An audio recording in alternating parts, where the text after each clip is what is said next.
Gédéon est surpris de cette salutation. Qui? Moi, vaillant héros? Mais Dieu l'a salué. Vaillant héros, je te salue. Est-ce que Dieu s'est trompé? Est-ce que Dieu s'est trompé? Non, le Seigneur est merveilleux.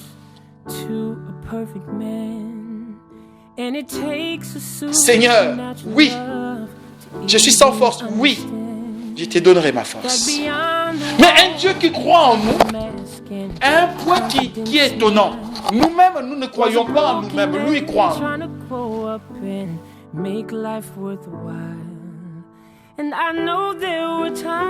Les jours où tu ne te regarderas plus avec une vision humaine et que tu te regarderas avec l'œil de Dieu, tu comprendras pourquoi Dieu a dit: j'avais dit que vous êtes des dieux, cependant vous mourrez comme des hommes.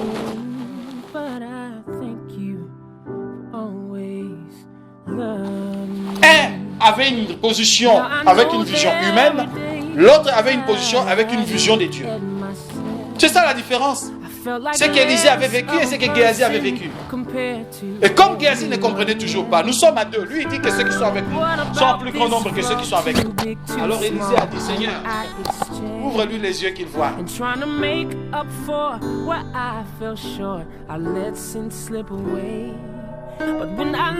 Quand notre armée est là, Baal est paralysé.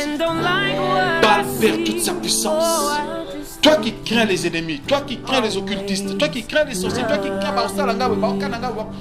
quand Jésus est là, Satan devient pelleton, incapable, il devient impuissant, il est paralysé, il est neutralisé. Il ne peut rien devant son Créateur. Voilà pourquoi je confirme à nouveau: celui qui est en nous est plus fort que celui qui est dans les mondes. Father, I want to thank you always loving me. See, you just keep loving me. La Bible déclare comme le vent était contraire, il a eu peur. Il ne regardait plus à Jésus, il a regardé à l'eau. Donc il a quitté la vision divine pour regarder la vision selon ce qui était resté dans la barque. Eh bien, s'il fallait regarder comme ce qui était resté dans la barque, eh bien, il fallait rester là-bas.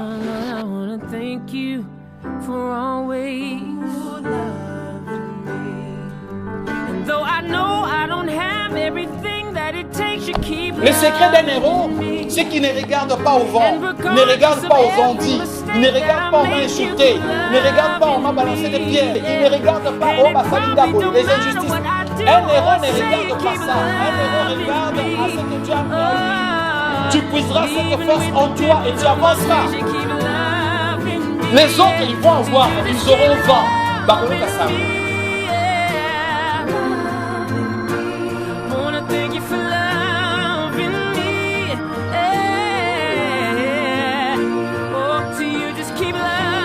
Quand tu as quelque chose de Dieu en toi, même si on te donne un, ça deviendra 100. Par injustice, on te donnera un. Dieu va le multiplier.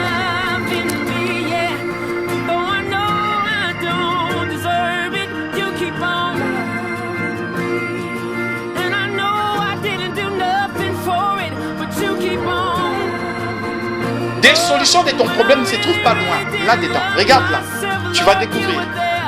Parce que quand Gédéon a découvert cette chose, c'est lui qui a sauvé les enfants d'Israël.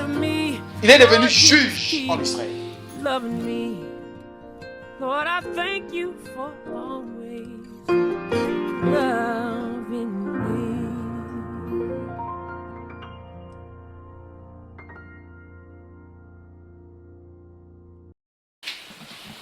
Nous voulons partager la parole du Seigneur dans cette deuxième partie de notre moment d'édification Logos Rema, dans les livres des Juges.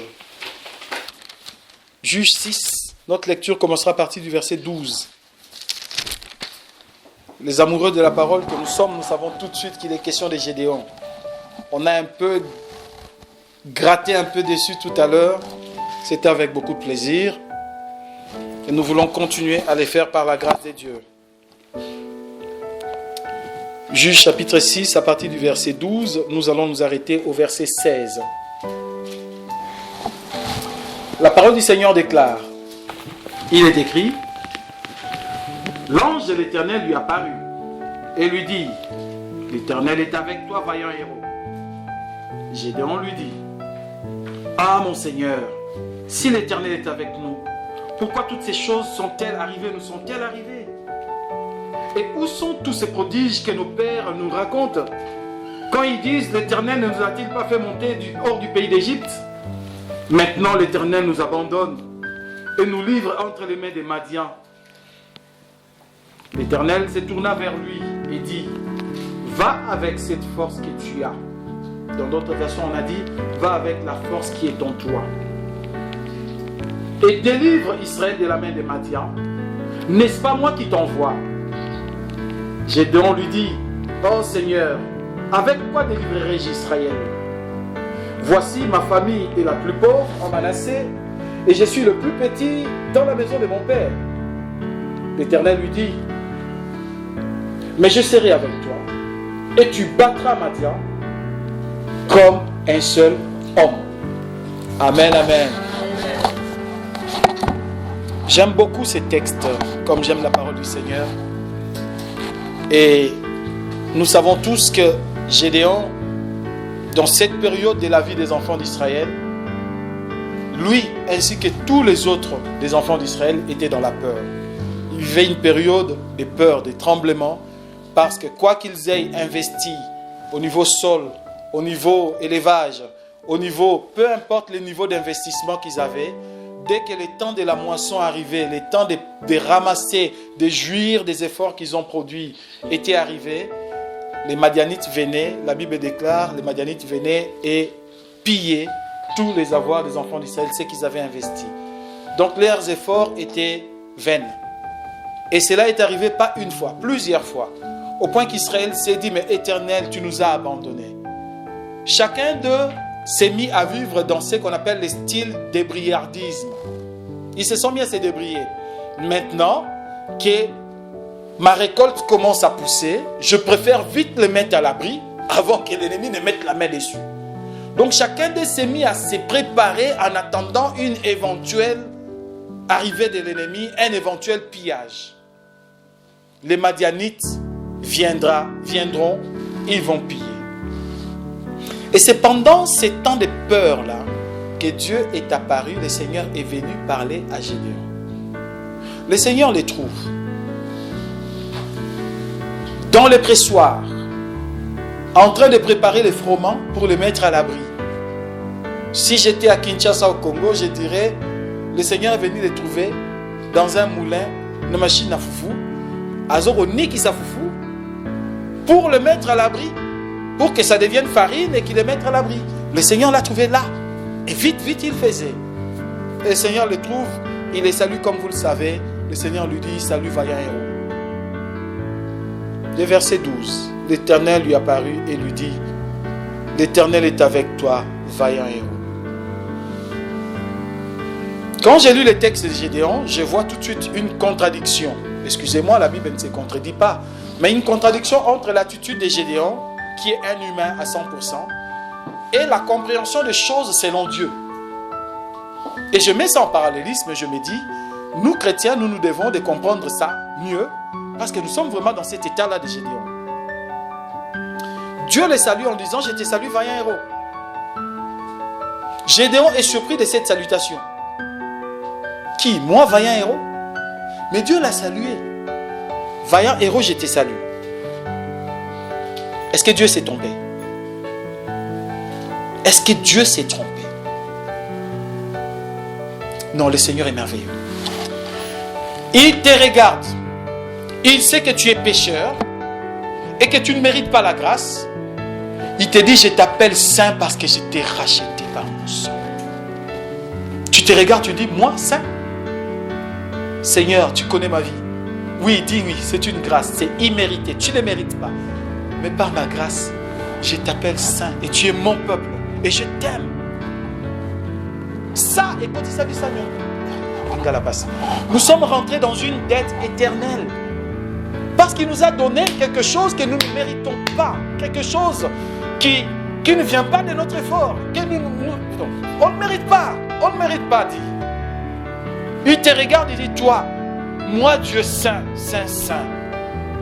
Ma sainteté peut dévorer la terre. Je suis tellement saint qu'un humain ne peut pas me voir et vivre.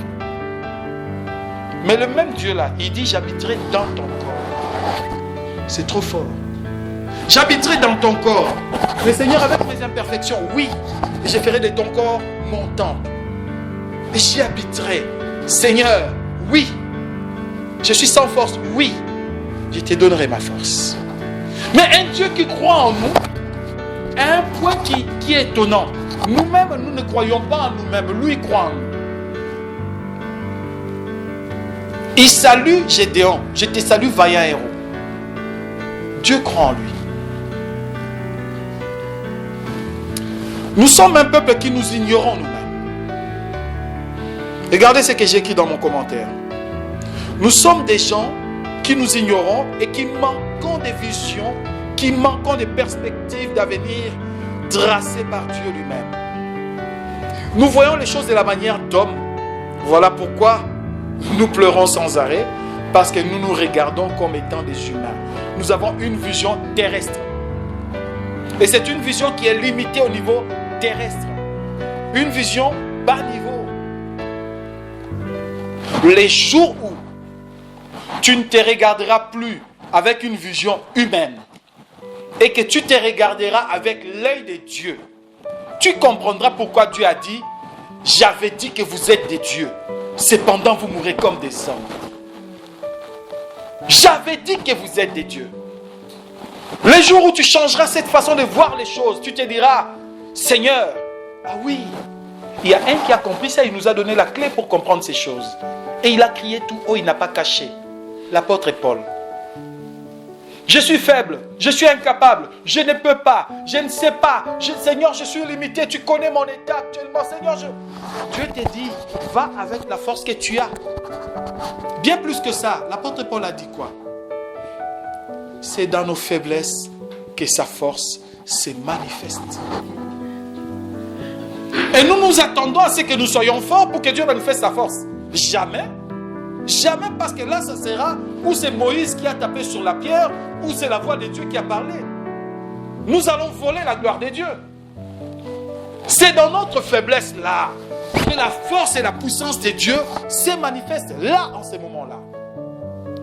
Si nous voulons réussir à triompher de nos combats, si nous voulons vaincre ça, arrêtons de nous regarder de la manière des hommes. Ferme les yeux, dis-toi, Seigneur, quelle est ma position actuellement? Au moment où tu penses être faible, le Seigneur m'envoie te rappeler. Voici ta position. Christ est monté. Écoutez bien. Christ est monté. Il s'est assis à la droite du Père, où il nous a mis à ses côtés. Il a dit, assieds-toi là. Est-ce que cela n'est pas dans nos Bibles? Si, nous avons tout ça. Mais nous sommes assis à la droite du Père et nous nous regardons comme des gens qui sont encore dans la poubelle. L'apôtre Paul avait dit, nous qui autrefois étions étrangers dans sa présence et qui maintenant sommes devenus des citoyens célestes. Des citoyens célestes. Pourquoi voulons-nous vivre avec une vision de bas niveau alors que Dieu lui-même, ton créateur, te dit, moi je te vois à haut niveau. La seule création qui soit créée à l'image du créateur, c'est toi et c'est moi. D'où la jalousie de Satan. Et non seulement qu'il nous a créé à son image, il nous a doté des compétences divines. Alléluia. Il nous a donné ces compétences-là. Voilà pourquoi quand tu rentres dans la peau de ces compétences-là, tu vivras ce qu'on appelle les miracles. Je donne une nouvelle définition du miracle. Le miracle, c'est une reprise de conscience. Une entrée dans l'univers et dans la position du Créateur, de la vision du Créateur te concernant. Parce que les jours où tu rentres dans cette vision-là, tout ce que tu vivras, ça sera miracle, miracle, miracle. Parce que tu ne te verras plus comme tout le monde. Mon Seigneur, Nous sommes en train de périr. Qu'est-ce qu'il y a, Géasi? Mon Seigneur, prophète Élisée, les Syriens nous ont entourés. Ils sont là. Ils vont nous tuer. Il sort dehors, il les regarde. Oui, ils sont là. Mais ceux qui sont avec nous sont en plus grand nombre que ceux qui sont avec eux. Ce ne sont pas des racontars, bien-aimés, ces choses sont dans la Bible. Un avait une position avec une vision humaine, l'autre avait une position avec une vision de Dieu. C'est ça la différence. C'est qu'Élisée avait vécu et c'est que Géasi avait vécu. Et comme Géasi ne comprenait toujours pas, nous sommes à deux. Lui, il dit que ceux qui sont avec nous sont en plus grand nombre que ceux qui sont avec eux. Alors Élisée a dit, Seigneur, ouvre-lui les yeux qu'il voit. Seigneur, s'il te plaît, zongi sabiso nakati Bible. Nous voulons vivre les choses que nos papas ont vécues.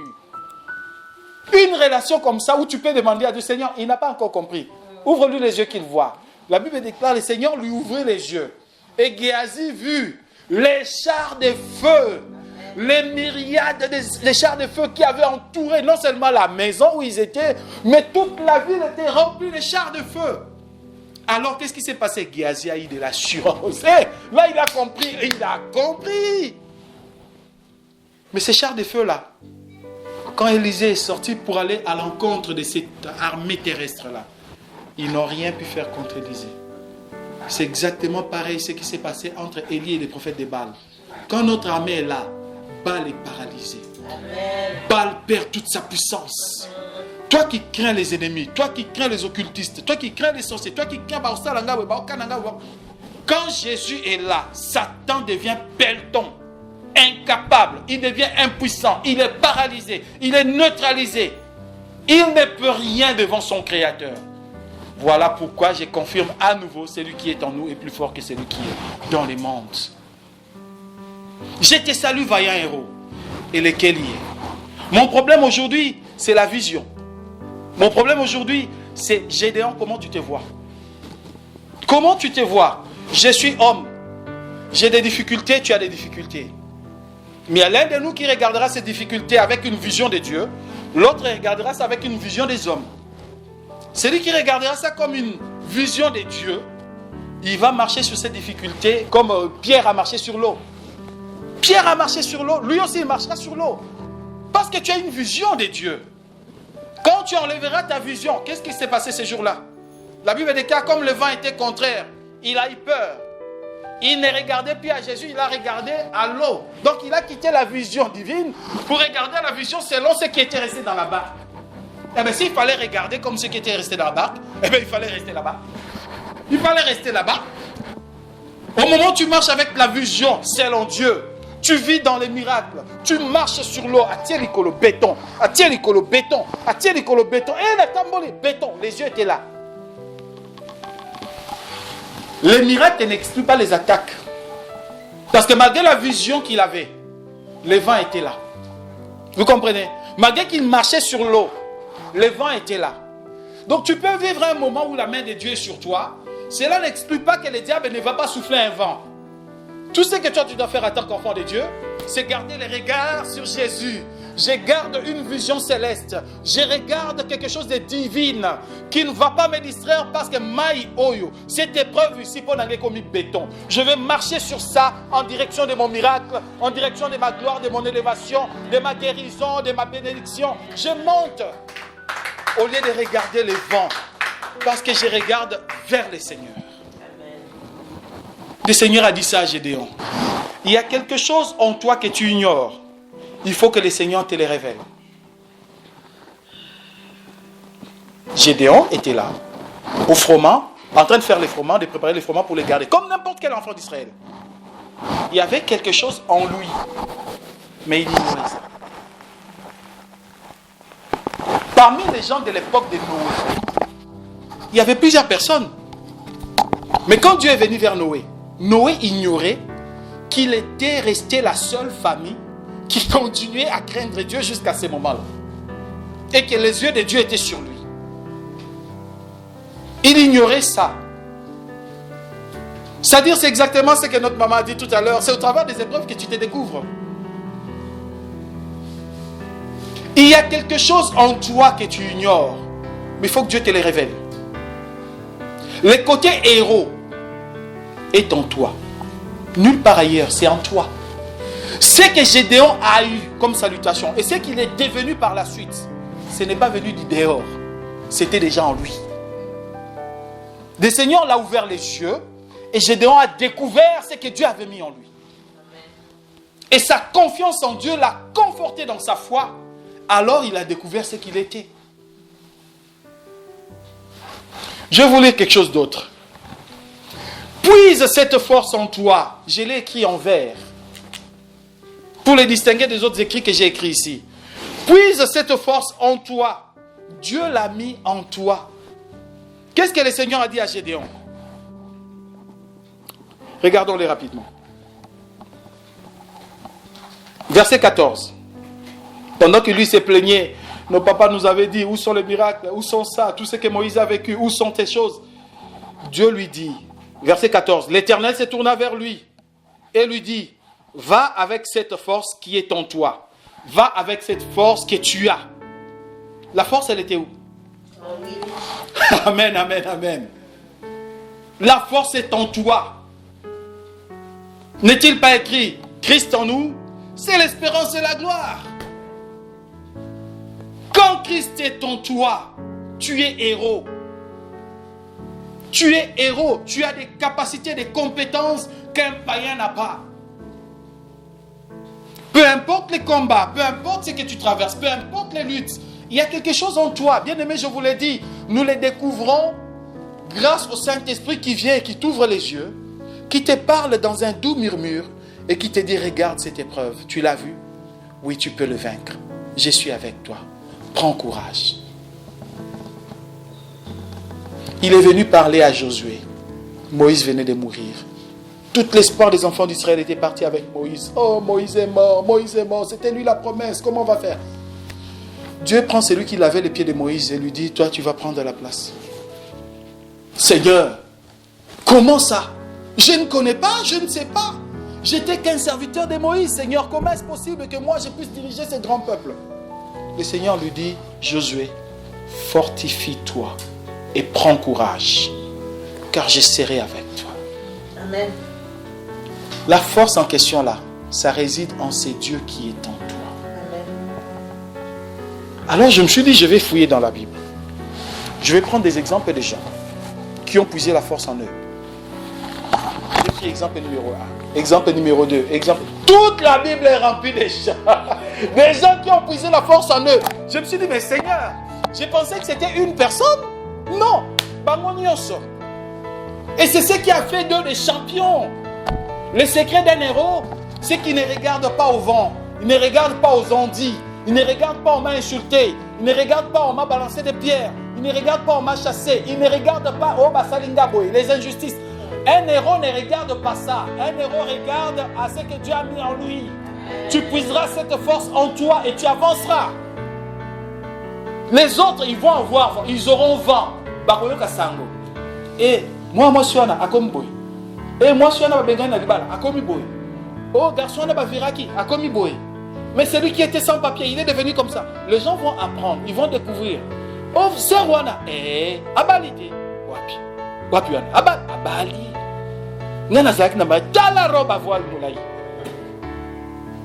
Ils entendront.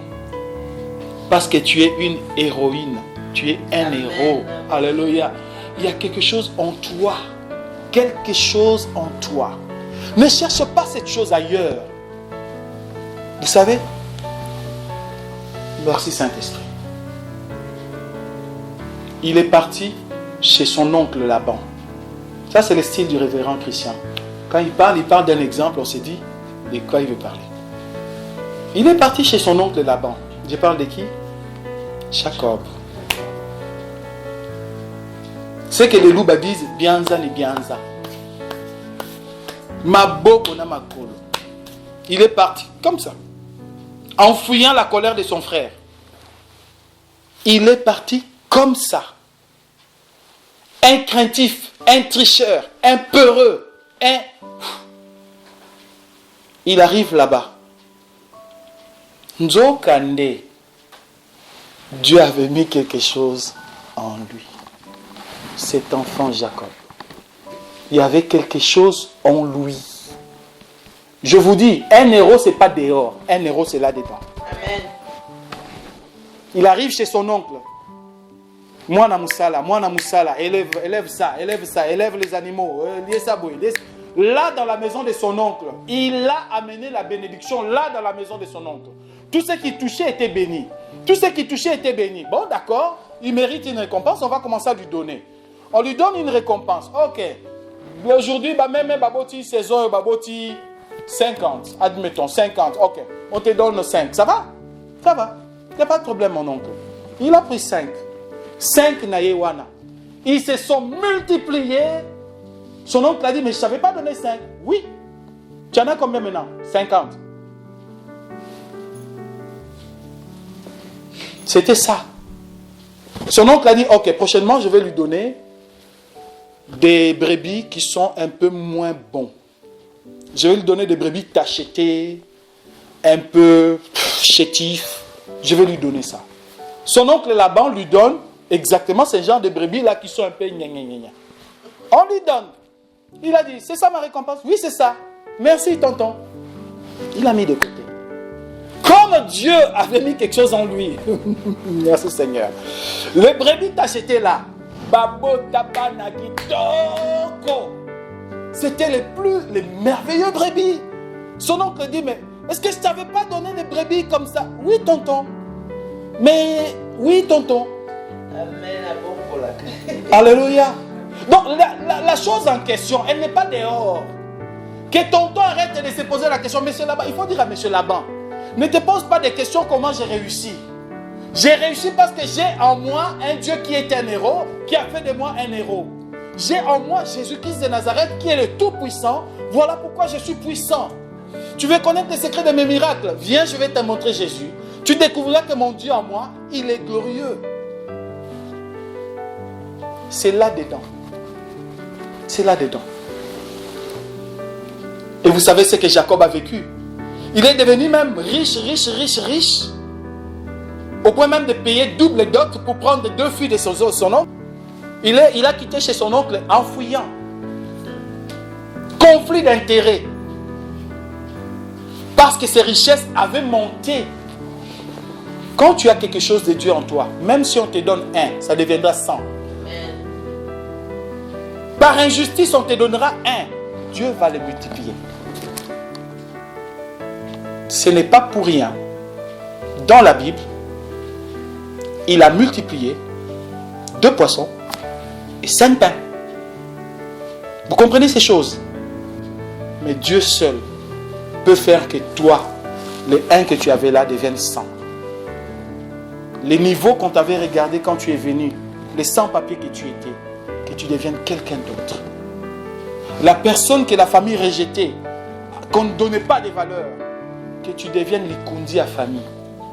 Dieu seul fait ça, que tu deviennes les héros. Je te salue, vaillant héros. Amen. Alléluia. Alors, j'ai pris un autre exemple ici. Celui que j'ai parlé de Jacob, je ne l'avais pas écrit. Le Saint-Esprit a voulu que je le dise comme ça. Celui que j'ai écrit ici, j'ai parlé de Bartimée.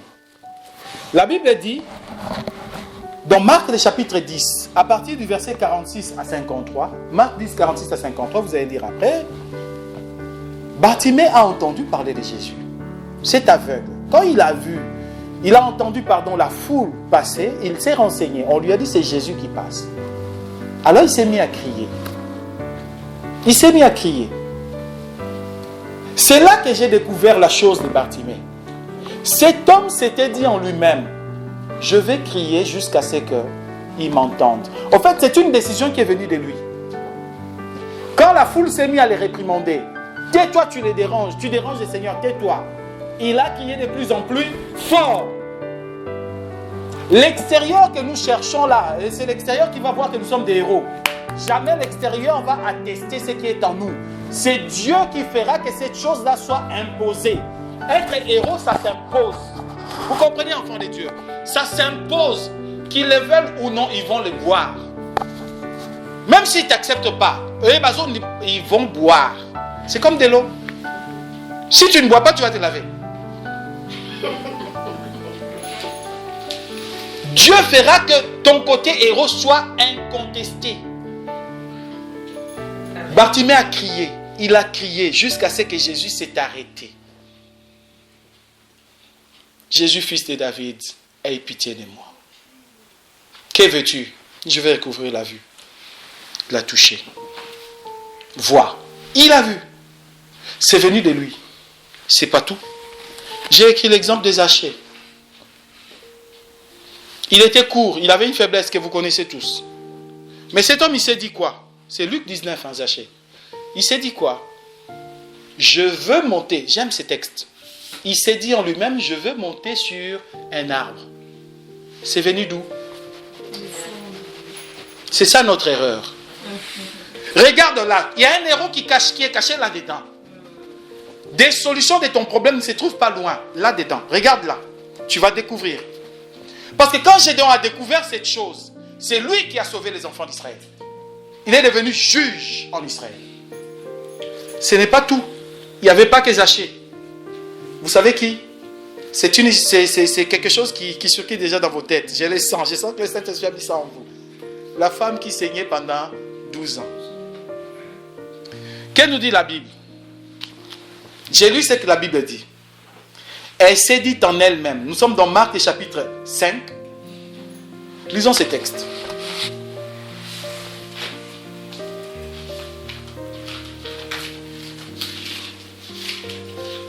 Marc 5.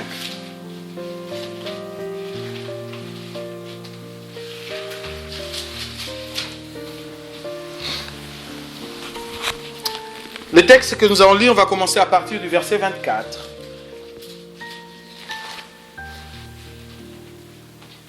Jésus s'en alla avec lui, et une grande foule les suivait et les pressait. Verset 25. Or, il y avait une femme atteinte d'une perte de sang depuis 12 ans. 26. Elle avait beaucoup souffert entre les mains de plusieurs médecins, et elle avait dépensé tout ce qu'elle possédait.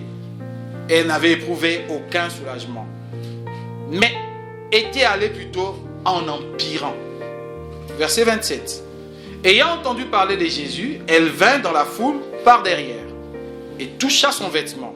Verset 28 soulignait ça bien. Elle disait, quand elle est venue toucher Jésus, qu'est-ce que la Bible dit? Elle disait, en elle-même, elle s'exhortait. Elle se disait quoi? Si je puis seulement toucher ses vêtements, je serai guéri. Qui lui avait dit de toucher? Où est-ce qu'elle a trouvé cette idée? L'héros se cache en toi, ma soeur, mon frère. L'héros se cache en toi. Prie le Seigneur, ouvre tes esprits, ton esprit. Concentre-toi, cherche, fouille à l'intérieur de toi. Dieu a placé un héros là-dedans. La force de vaincre là, Dieu l'a placé en toi. Par Jésus-Christ, notre Seigneur et notre Sauveur, nous sommes devenus des héros. L'épreuve que tu traverses maintenant, ne t'en fais pas. La Bible déclare, aucune épreuve ne nous est survenue qui ne soit au-delà de nos forces. Mais avec l'épreuve, l'Éternel nous donne le moyen de vaincre. Aucune épreuve, tout ce que nous traversons, aucune épreuve n'est plus fort que nous. Tout ce que nous avons comme épreuve, Dieu nous a donné les moyens de vaincre ça. Donc je ne peux pas prétendre ne pas réussir parce que tu es un héros. Alléluia. Elle disait en elle-même. Tout à l'heure nous avons parlé de Anne, n'est-ce pas? Qui lui avait dit va dans les temples. Elle est allée à un moment où ce n'était pas les jours du culte. Ce n'était pas l'heure du culte. Elle était la seule. L'homme de Dieu sort, regarde une femme en train de prier, mais la voix ne sort pas. Au point que l'homme de Dieu l'a confondue avec une soulard, une ivrogne. Femme, comment est-ce possible à l'heure-ci que tu sois déjà ivre? Vraiment. Oh mon Seigneur, je ne suis pas ivre, je ne suis pas une femme perverse. C'est la douleur de mon cœur qui me pousse à prier comme ça. Directement, les yeux du prophète s'ouvrent. Alléluia. Non, le Seigneur est merveilleux. Elle a puisé ça de là. Comprenons ces choses Le temps nous manquera de parler d'Élie. Le temps nous manquera de parler de Daniel. Le temps nous manquera de parler de toutes ces personnes qui ont puisé cette force en eux. Mon thème à moi d'aujourd'hui, je donne mon thème à la fin. Vaillant héros, va avec cette force qui est en toi. C'est ça mon thème. Va avec cette force qui est en toi. Cette force-là, c'est ça que la Bible appelle la foi. Amen. La foi. Crois que le Seigneur le fera. Crois qu'il est capable de le faire. L'héros se cache en vous. Amen. Alléluia. Amen. Jésus-Christ, il est là. Il est venu pour ça parce qu'il sait que nous sommes des brebis parmi les loups. Tous ces gens de ce monde, tous ceux qui veulent se dévorer notre chair. C'est pour ça que le psalmiste David pouvait dire: Éternel, ni t'était ta main, je serai depuis longtemps dans le séjour des morts. Depuis longtemps, ni t'était ta main.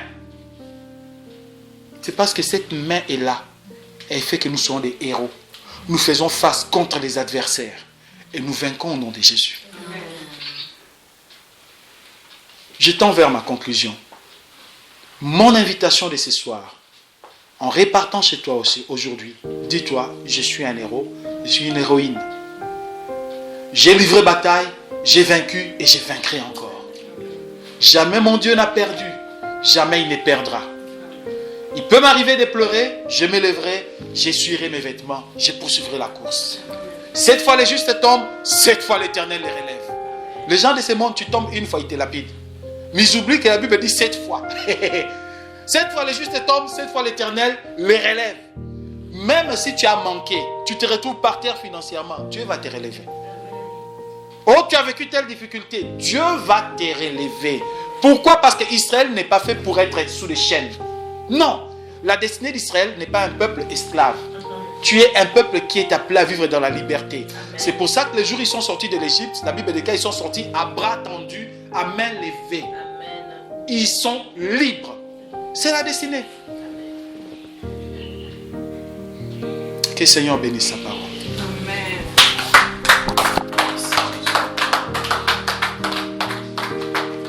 Laissons nos têtes en prière.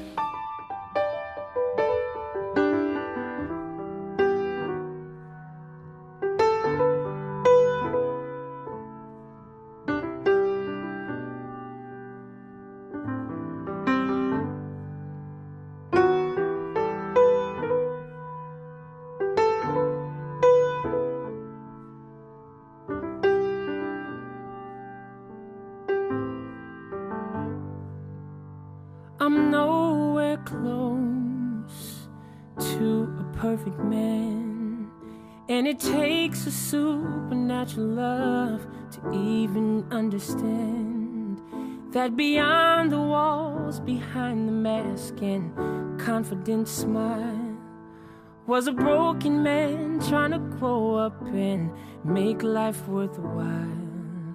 And I know there were times that you probably shouldn't, but I thank you for always loving me.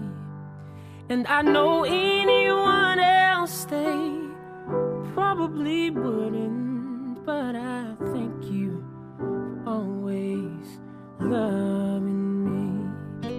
Now I know there were days I'd look at myself, I felt like less of a person compared to everyone else.